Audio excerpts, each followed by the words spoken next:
Self-storage. Doris was late with the rent, again. Not on her dumpy little tract house, she owned that, or had since her husband left, but on the storage unit 3 blocks away. So, cigarette in hand, she was walking over there, fighting a headache from whatever the hell she'd drunk last night. And now, edging up on 11, the too bright July sun was already hot. Thank God this shortcut along the dried-up ditch that doubled as a storm drain had crisscross lines of shade from trees arched over the fences of neighboring yards. Except once you got to the run of cyclone mesh around the storage place itself, a 20-yard sightline to her unit, no more shade. And she winced in the glare, involuntarily noticing a scummy condom in an inch-deep green puddle right where the ditch ran into a culvert. She tossed her cigarette butt in with it. As always, though, the storage place looked like a prison, like that Guantanamo one on TV, with ravels of razor wire mounted above the mesh and rows of four-plex metal sheds separated by alleys of baked and crinkled asphalt. At night, it even had a guard dog and floodlights. Moving ahead, she emerged on the industrial end of Vacaville's main drag, with big trucks grinding by. Half a block to the left, under a pole flying an oversized American flag, a sign said, "You Save Storage." Skinny, bony, and sweating in the threadbare floral dress she really shouldn't wear outside anymore, Doris turned in at the driveway and covered the final steps past the dumpsters and the security gate to the office. Those metal units were hotter in the summer than you'd ever want to think about, as if all her mom's things were being cremated just like her body had been. But the front counter would be air-conditioned, and today that coolness might be worth another preachy spiel by Bullneck Don, the owner, for never being on time. She pretty much hated him, retired military like her ex.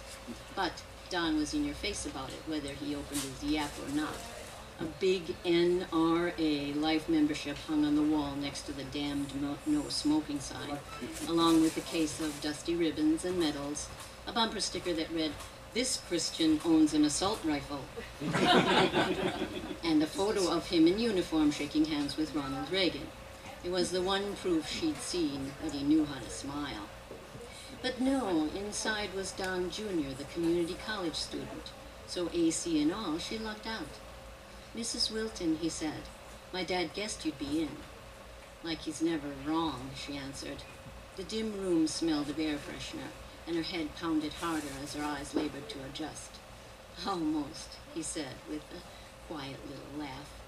Doris liked him for that, and over her 6 years as a U-Save tenant had basically watched him grow up. Also a plus, he had minimal resemblance to his father, coloring maybe, and in temperament none.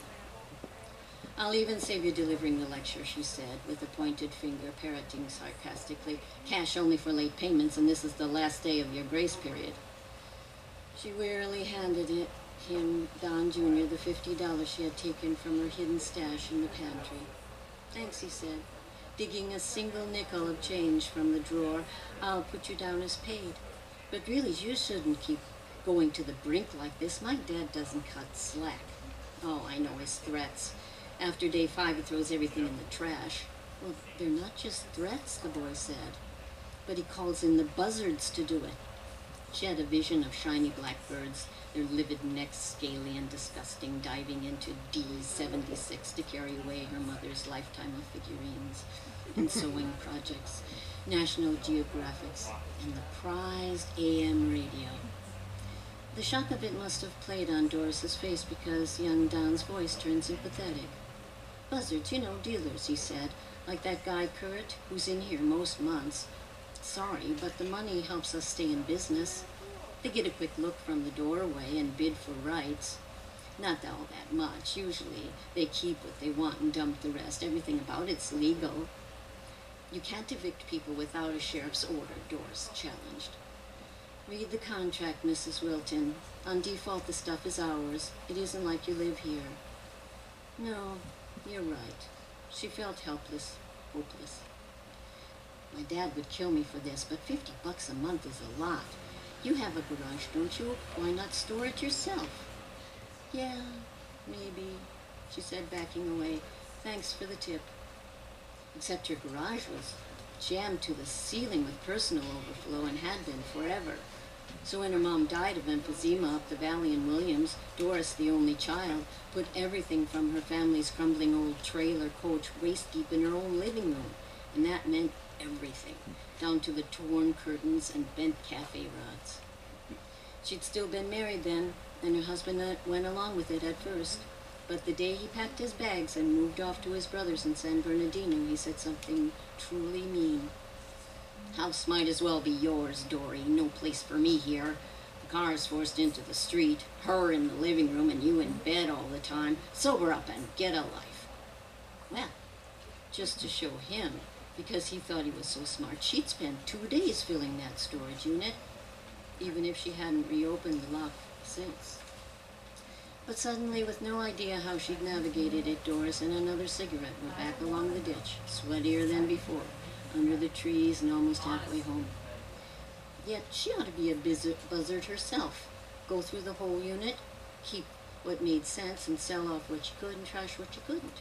Sure, she'd inherited a small savings account, plus that postage stamp of land under the trailer, and drew Social Security from when she used to work.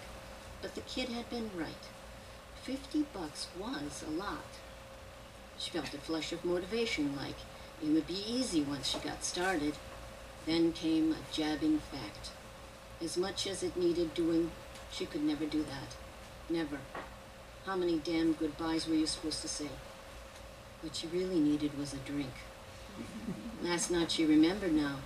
It had been peach brandy, the end of an emergency bottle she'd picked up weeks ago at the corner store. But some whites in. Her afternoon favorite was waiting in the fridge, cold and sweet. It was overcast that morning and chilly, at least for November in California.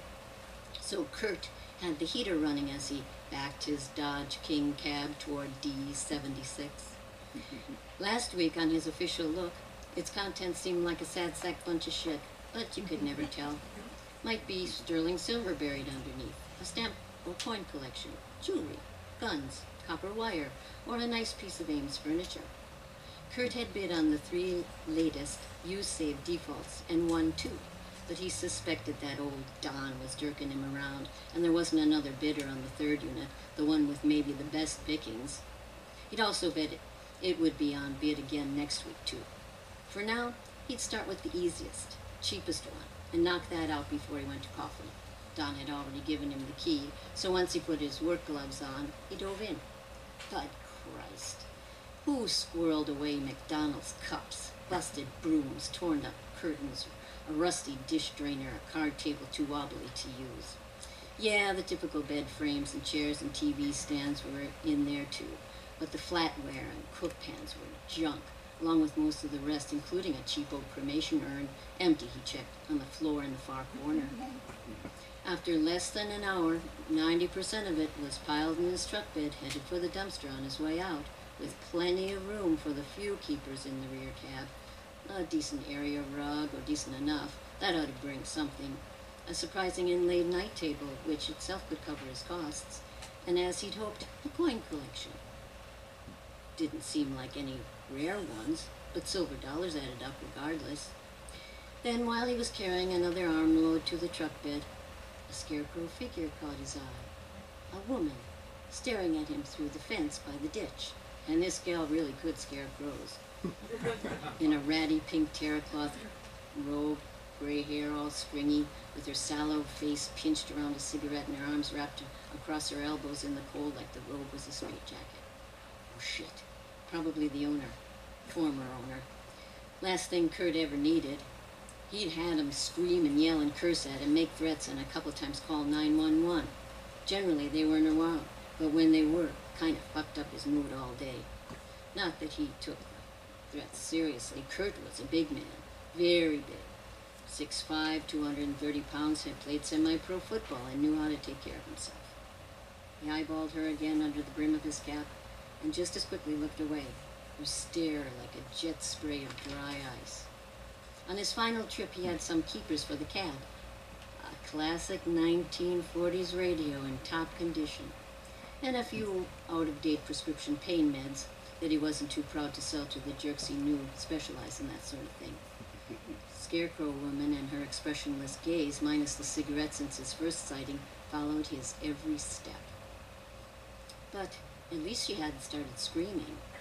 So maybe just to prove he was human and that he realized that she was there, when he powered up the engine and eased slowly forward so his load wouldn't topple, he openly glanced at her with a nod and a wave.